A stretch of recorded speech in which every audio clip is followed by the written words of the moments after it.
നമുക്ക് മിഞ്ഞാന്ന് കോട്ടയം ജില്ലയിൽ നിന്നൊരു മെസ്സേജ് വന്നിട്ട് ഒരു ചേച്ചീൻ്റെ ഒരു മെസ്സേജാണ്. സംഭവം എന്താ വെച്ചാൽ നമുക്ക് രോഗിയായ ഒരു അമ്മ ഉണ്ട്, കിടക്കാൻ കട്ടിലില്ല, ഉള്ള കട്ടിൽ പൊളിഞ്ഞീണെന്ന് പറഞ്ഞാണ്ട് ഒരു വീഡിയോ വന്നു, ഒരു വോയിസ് വന്നു. അപ്പോൾ കുറച്ചൊരു പൈസ ഉള്ളവർ ഇന്നോവ വാങ്ങണോ അല്ലെങ്കിൽ താറ് വാങ്ങണോ അങ്ങനെ ആവശ്യങ്ങളൊക്കെയാണ്.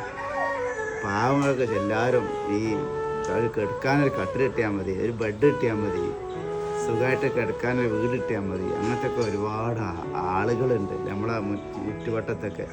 അതൊക്കെ നമ്മൾ കണ്ടറിയണം. ശരിക്കും നമ്മൾ കണ്ടറിഞ്ഞിട്ട് അതുകൊണ്ട് ചെയ്തു കൊടുക്കണം എന്നുള്ളതിനാണ് ഞാൻ പറഞ്ഞു. ഞാനിപ്പോൾ അത്ര അങ്ങോട്ട് ചെയ്യാൻ കഴിയുന്ന ഒരാളൊന്നുമല്ല. ഞാൻ ഇൻഷാ അല്ലാ പരിഹാരം ഉണ്ടാക്കാം എന്തെന്ന് പറഞ്ഞാൽ പുതിയത് വാങ്ങിത്തരാൻ എന്നെ കൊണ്ട് തരാൻ കഴിയില്ല എന്ന് പറഞ്ഞു. അപ്പോൾ എന്നോട് ആയിക്കോട്ടെ നിങ്ങൾ ആദ്യത്തെ നന്നാക്കി തന്നാലേ പറഞ്ഞു. അപ്പോൾ ഞാൻ ഓക്കെയാണ് പറഞ്ഞു. ഏതായാലും ഞാൻ അത് വിളിച്ച് സെറ്റാക്കിയിട്ടുണ്ട്. പിന്നെ കോട്ടയം ജില്ലയിൽ നിന്നായാലും നമുക്ക് വിളിക്കാനുള്ളൊരു മെസ്സേജ് ഇടാൻ തോന്നിയല്ലോ.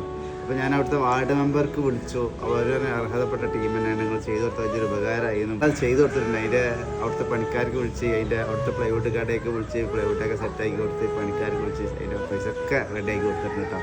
തീർച്ചയായിട്ടും എല്ലാവർക്കും നല്ലത് ആശംസിക്കുകയാണ്. ആരും കുടുങ്ങാതെക്കട്ടെ, കാലാകാലം സന്തോഷത്തോടുകൂടി ജീവിക്കട്ടെ. ഓരോരുത്തർക്കും ഓരോരോ ആഗ്രഹങ്ങളാണ്. അപ്പോൾ ഇൻഷാ അല്ലാ അടുത്ത വീഡിയോ നമുക്ക് കാണാം. ഓക്കെ, നിങ്ങളുടെ സ്വന്തം സുൽത്താൻ കാക്കത്തറ.